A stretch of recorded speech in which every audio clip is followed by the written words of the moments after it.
হামলাকারী মিজানুর রহমান মিজান, সদস্য আমিনুল, পিন্টু, শাহিন সহ সবাই মিলে রাতের অন্ধকারে এসে হামলা করে এবং গান ফাটাতে আমার বাড়ি ঘর পুড়িয়ে দেয় এবং পরবর্তীতে আমার ছেলেকে মেয়েকে মারধর করে, আমার ওয়াইফকে মারধর করে, বাড়ি ঘর সব জ্বালিয়ে ভেঙে দেয়। এগুলো আপনি দেখেন ইতিমধ্যে দেওয়া আছে, সাইডে পোস্টার দেওয়া আছে। এই প্রতিবাদ করার কারণে যদি আমাদের ত্যাগী নেতাদের এই অবস্থা হয়, আগামী দিনে জনাব তারেক রহমান যে একটি দফা দিয়েছে, সেই একটি দফা আমরা কিভাবে বাস্তবায়ন করবো রাজশাহী মহানগরে? আমরা তো মানুষের কাছে যেতে পারছি না এসব কারণে। কারণ আপনারা জানেন ত্যাগী নেতাদের কোনো জায়গায় মূল্যায়ন নাই। জনাব তারেক রহমান বলেছেন ত্যাগী নেতারা যদি পিছন লাইনে থাকে তাদের সামনে নিয়ে আনা হবে, আর সামনে কাতারের লোকদেরকে আগামীতে পৌঁছতে হবে। কিন্তু এই মহানগর কমিটি এর সাথে ঈশা মামুন হোসেন মামুন সিনিয়র সহসভাপতি নজরুল্লাহ, তারা টাকার বিনিময়ে প্রত্যেকজনের কমিটিতে নামতে হয়েছে আমেরিকার জন্য বাস্তবায়ন করার জন্য এই রাজশাহী মহানগরীতে।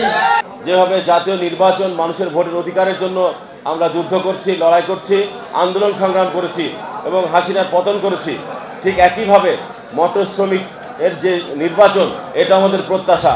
সুষ্ঠু সুন্দরভাবে একটি নির্বাচন অনতিবিলম্বে খুব তাড়াতাড়ি হবে, এটা আমরা আশা করি। ধন্যবাদ। স্মিথ প্রপার্টিজের চেয়ারম্যান হওয়া সত্ত্বেও তার পেজ থেকে শেখ মুজিবুর রহমানের জন্য শোক বার্তা এবং তার প্রতি গভীর সমবেদনাও পর্যন্ত জ্ঞাপন করা হয়েছে। আমরা ড্রিম স্মিথের, আপনারা যদি পেজে ঢুকেন, আপনারা পেজে লক্ষ্য করবেন, আপনারা নিজেরাই বুঝতে পারবেন এ হচ্ছে বিএনপি এবং আওয়ামী লীগের যোগ সাজে বিএনপি চলছে, এটা তার বড় প্রমাণ। ধন্যবাদ সবাইকে। যেটা আমাদের সংবাদ সম্মেলনের মধ্যে আমরা উল্লেখ করেছি যে বিগত প্রত্যেকটি নির্বাচনে উনি আওয়ামী লীগ, যুবলীগ এবং স্বেচ্ছাসেবক লীগকে সহযোগিতা করেছেন, জিতার পরে মালা লেনদেন করেছেন এবং আনন্দ উল্লাস করেছেন। তার প্রতিটি ফুটেজ এবং ছবি আমরা আমাদের দেয়ালে টাঙাই দিয়েছি। আপনাদেরকে সংগ্রহ করার জন্য বিশেষভাবে অনুরোধ জানিয়ে আজকে আবারও সবারকে ধন্যবাদ এবং কৃতজ্ঞতা জানিয়ে আজকের এই সংবাদ সম্মেলন এখানে সমাপ্তি ঘোষণা করছি।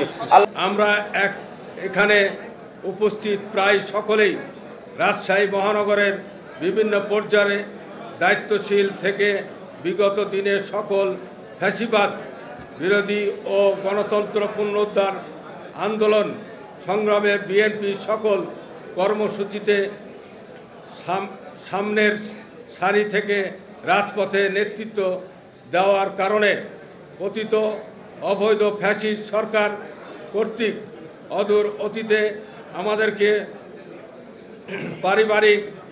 পরিবার সহ হামলা মামলা জেল জুলুমের শিকার হতে হয়েছে।